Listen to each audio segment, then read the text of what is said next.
merci d'être venu. Votre situation m'a préoccupé. Et je suis content qu'on puisse se rencontrer aujourd'hui et qu'on puisse en discuter, échanger ensemble sur cette situation. Donc, j'aimerais que toi, tu puisses parler à ta femme et que toi aussi, en l'occurrence, que vous puissiez vous parler, communiquer entre vous. Lui dire quoi, pasteur? J'essaie de discuter avec elle, elle veut pas. J'essaie de m'approcher avec elle, elle veut pas. Elle est distante avec moi. Pourquoi tu ne veux pas? Tu peux dire la vérité?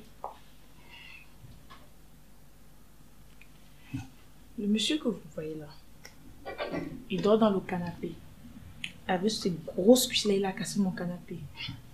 Il ne dort plus dans la chambre. Si je le touche comme ça, il va fuir. Regardez. Qui est distant? Mon frère, quelque chose te dérange chez ta femme? C'est gênant, hein, ce qu'on vit là maintenant, actuellement. C'est gênant. Qu'est-ce qui est gênant dans cette situation? Vous êtes mariés depuis 2 ans. On est mariés sur les papiers. Et vous êtes mariés, au début, il t'aime, tu l'aimes. Nous sommes mariés sur les papiers. Ça veut dire que son bic n'écrit pas. Son bic n'écrit pas? C'est-à-dire? Pasteur, depuis 2 ans, on n'a absolument rien fait. Rien fait de charnel. Depuis que vous êtes mariés, vous n'avez pas consommé le mariage? Je suis partie chez mes parents, vierge. Regardez le matos en place, derrière en place. Son bic n'écrit pas. L'ascenseur ne se lève pas. Ah. Donc, c'est un problème d'impuissance? Disons que quand elle est là, il ne se lève pas. Seulement quand elle est là. Attendez, j'aimerais bien comprendre. Dieu t'a donné une belle femme comme ça. Oui, même le voisin me veut. C'est pas pour ça qu'il faut aller chez le voisin. Ah, moi je vais divorcer. Non, c'est pas non plus pour ça qu'il faut divorcer.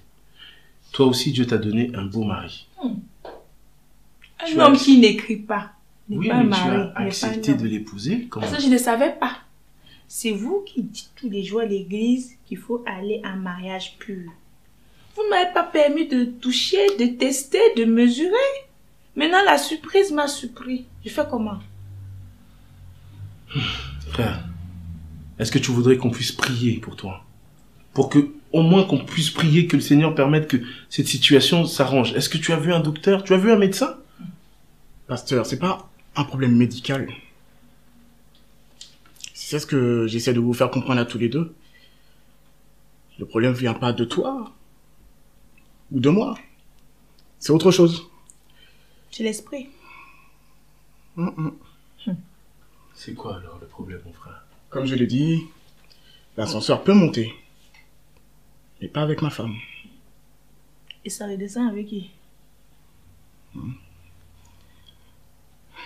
Ça peut monter pas avec ta femme, c'est-à-dire qu'il y a une autre femme dans ta vie? Dans mon cœur, en tout cas, il y a une autre personne. Hey! Et je dirais même plus que c'est pas forcément une femme. C'est quoi cette histoire? Marié avec un esprit. Donc tu as les femmes de nuit. C'est pour ça que tu dors au canapé. Elle vient te gnoxer la nuit. Je t'ai dit que c'est pas une femme. C'est qui? C'est l'esprit. Ça n'a rien d'esprit. C'est charnel. Un C'est pasteur. sûr qu'il est dans la secte. Il est entré dans les sectes, je suis sûr. Pasteur. Je suis assez confus puisque je n'éprouve pas de désir envers ma femme. Par contre, j'éprouve beaucoup de désir envers quelqu'un d'autre. Quelqu'un d'autre qui est dans cette assemblée? Qui est dans cette assemblée. Qui est dans cette pièce. Aïe, Attends. bandé, je suis mouru. C'est qui? Qui? On n'est que 3 dans cette pièce. Oh, le démon arrière de moi, Satan.